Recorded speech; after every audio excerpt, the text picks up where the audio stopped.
Hello, my name is Patrick Bradley from Manufactured Financial Solutions. Thank you for tuning in. This is part 3 of a 3-part series where I'm interviewing subject matter experts, Randy Sadler and Chris Gallo. They are principals and managing directors at CIC Services, LLC. They manage captive insurance companies. Part 1, we talked about an introduction and some of the basics of captive insurance companies. In part 2, we talked about how captives can help improve cash flow, profit, and liquidity. And today, we're going to talk about creative uses of captive insurance companies in the company owner's toolbox. So, Randy and Chris, welcome today. Thanks, Patrick. It's a pleasure to be here. So, gentlemen, I'm going to bring up a screen, and we're going to talk about a few things. So can you see the captive insurance company as a creative tool? Yeah, we've got it. Yes. Okay. So the first one that I'd like to cover is compensation. So once I get my computer to work here, here we go. So management talent compensation. So gentlemen, how can a captive help a company with their management talent compensation? Yeah, that's a great question, Patrick. And so a captive is a real insurance company, typically owned by the business owner or the business. And if you think about it, there's no reason why the owner can't give a portion of ownership in the captive to key individuals in the company. So some of, say, CEO, CFO, chief risk officer, your head of sales, as an example, have all of them own part of the insurance company. Now, what does this do? Well, first, it ties all those individuals to the company's risk management strategy, right? Because the captive is insuring company risks. Second, it allows those employees to build wealth in a tax-favored way, because insurance companies are taxed differently than traditional businesses. And then it also, if structured properly, can create a kind of a pair of golden handcuffs, if you will, where the way that their ownership in the captive is set up, it doesn't vest until some period of time. So very much like you might see in a retirement plan, there's vesting, there's wealth, there's tax-favored growth, and all of those things can help cement, if you will, the key leaders in a business to the business. I mentioned in the second episode, Patrick and Randy, as you recall, about the hospitality captive that we're working with, where he wants to attract the top chefs in the New York area. And one of the ways to do that was to tie his compensation to him being a partial share owner of the captive insurance company. We talked about how there's 3 parts of the captive. The one that addresses the risk of the business owner. It also can be financially weaponized, because you can help expand the company. You can start self-insuring more risks, and also, like with managed talent compensation, like Randy stated, you can keep your key employees there, and that's what this hospitality captive was doing. Yeah, definitely. Fascinating. So let's look at another tool in the toolbox and talk about how can a captive help the business owner with asset protection? Yeah, that's a great question as well that we often encounter. So if you think about it, by owning an insurance company, the business owner or the holding company owns a separate entity from the parent company, or in this case, a manufacturing company, right? So let's say that the manufacturing company was embroiled in a lawsuit and it just couldn't win. Perhaps it even takes the company under, for lack of, in worst case, the assets in the captive owned by the same business owner are extremely hard for a creditor to attach to. They really have no standing against the insurance company. They may have standing against the manufacturing company, but they really have no standing against the insurance company. And so really a captive can be a really powerful way for a business owner to create what we, start over money, for lack of a better term. If their business were to go under, they can surrender their insurance license and use the captive as a start over entity. Chris?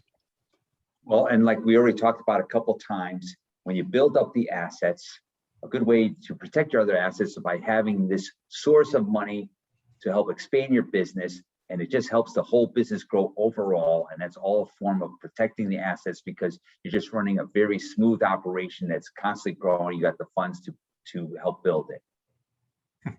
Fascinating.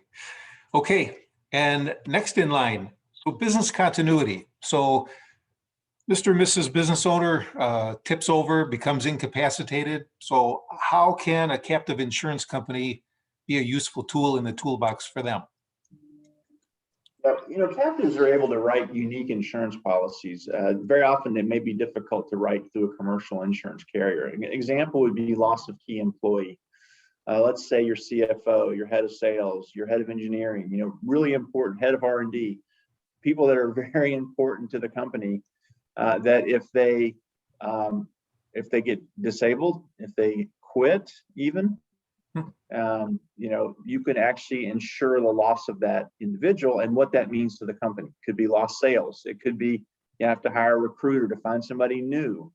In the time that happened, the business might have had other losses. So whenever a business is going through transition, whether it's key leaders, even the CEO at the top, if you will, or the entire leadership team at the top, there's nothing that helps a bad situation like getting a little money to survive it, right? So it gives the business time to find the new people to fill those roles and provide for any lost revenue or any kind of glitches, if you will. Sure. I would like to add, like I mentioned in the second episode, cash is king. So the best continuity plan is when you've got the assets and the insurance protection to help that business grow. Right. Very good point.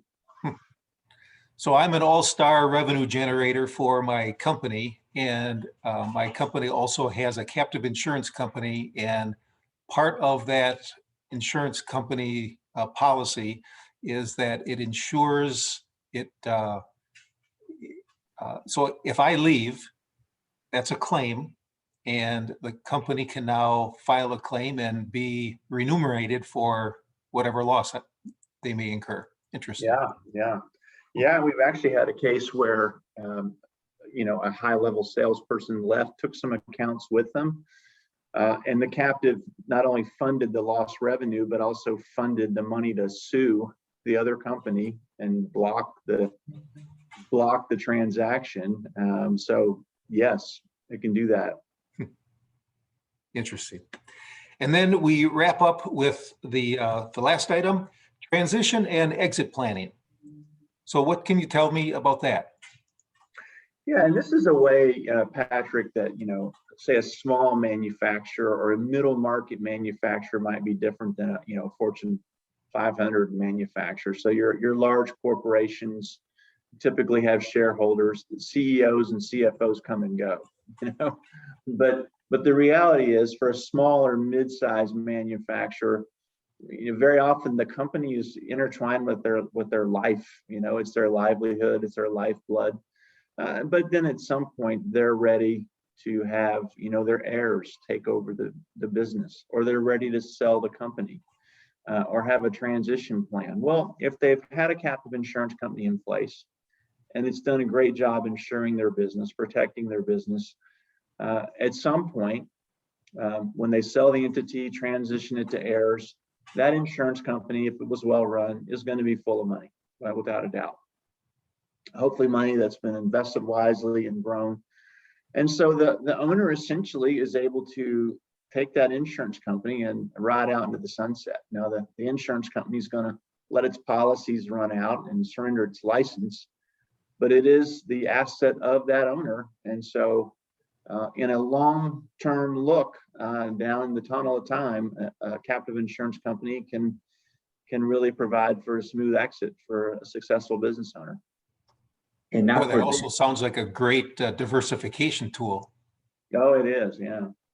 And the only thing I would add here is that there are specific strategies whereby you can exit in terms of where you can dividend that money from the captive and a tax-free distribution to a holding company. And then you could also set up, like what Randy's talking about, those ways where the owner can also retire very comfortably. So we have specific strategies in place how to most effectively do that. Wow, fascinating.